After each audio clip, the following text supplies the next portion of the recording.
Forgive my portable teleprompter here. Every once in a while, a film gets made that everybody involved is really proud of. This is one of those films. I mean, I had absolutely nothing to do with it, and even I'm proud of it. Once upon a time, it would have been called a passion project, a labor of love, because passion and love are among the central themes interwoven throughout Deliver Me From Nowhere. And when one is interested in communicating those kind of themes a filmmaker intends to have visceral emotional impact, it requires an essential ingredient that has long since gone out of fashion. One unusual characteristic, in addition to the great script, the great director, the great cast and crew, all of which this film has at the highest possible quality level, and two of whom Gotham is honoring tonight. And there is one other element that requires a courageous decision for any filmmaker to include in his or her work these days. And that element is patience.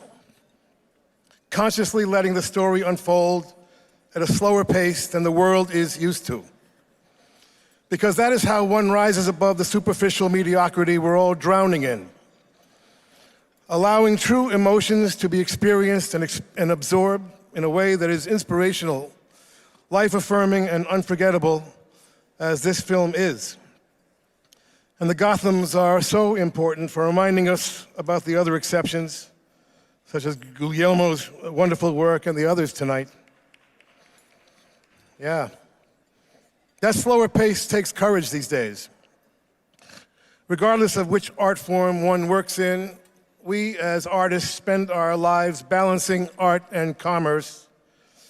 When a work gets created and produced and released and supported in the 21st century that leans a bit more towards art than commerce, it is to be celebrated. Celebrated and measured in a far more profound way than a weekend's box office. Because it is films like Deliver Me From Nowhere that live in our hearts forever and inspire new filmmakers to want to create greatness for endless generations to come. And so, it is my honor and pleasure to present the Gotham Film Awards Cultural Icon Tribute to Scott Cooper and Jeremy Allen White. Scott Cooper and Jeremy Allen White.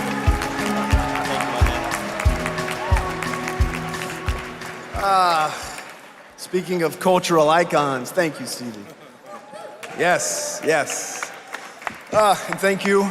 This means so very much to all of us, our producers, our partners at 20th Century Studios, and everybody who believed that this story was worth telling. It was a journey that we all took together, step by step. But what's moving and honestly a little ironic about receiving a Cultural Icon Award for a film about Bruce Springsteen is that Jeremy and I spent the entire process trying to strip away the iconography. We didn't want the legend or the mythology of Bruce Springsteen. We wanted the man who sat in a rented bedroom in New Jersey, battling his own mind. The man who couldn't outrun the darkness that he faced until he faced it head on and made something honest from it. And we're very grateful that Bruce allowed us into that space and to tell a story he had never told himself and certainly never mythologized. Mythologized? Mythologized. Jesus Christ.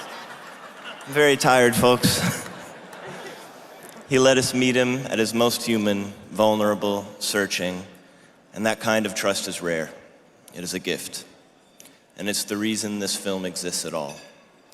So to receive this award tonight for portraying a culture icon by refusing to treat him like one is something we'll carry with us for the rest of our lives. It reminds us that the most iconic thing a person can do is tell the truth about who they are.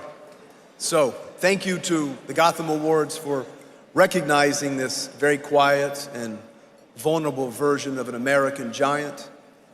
And thank you to Bruce for trusting us and for letting us find the man behind the myth. Thank you.